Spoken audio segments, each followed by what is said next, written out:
سوال ہے تقدیر کا ایک مسلمان کی زندگی میں کیا رول ہے؟ اس کا تقدیر کا دوسرے لفظوں میں ایک مسلمان اپنی تقدیر میں تبدیلی پر کتنا اختیار رکھتا ہے؟ اپنی تقدیر میں کوئی بھی اختیار نہیں رکھتا انسان، تدبیر پہ رکھتا ہے، اور تدبیر کا اثر تقدیر پہ پڑتا ہے۔ اللہ تعالیٰ فرماتا ہے ان اللہ لا یغیر ما بقوم حتی یغیروا ما بانفسہم۔ تغییر کا فیصلہ، تبدیلی کا فیصلہ اللہ نے کرنا ہے، بندہ خود نہیں کر سکتا، وہ تقدیر بناتا ہے۔ لیکن اللہ تعالیٰ نہیں بناتا جب تک بندہ اپنی تدبیر سے خود کچھ بننا نہ چاہے۔ تو یہاں تقدیر اور تدبیر کا ایک رشتہ ہے جس کو قرآن کریم نے بیان فرمایا ہے۔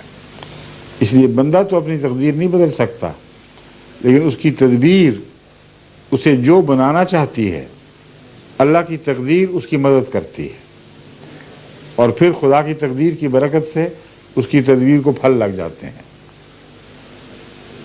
اور اگلا سوال۔ ہاں جی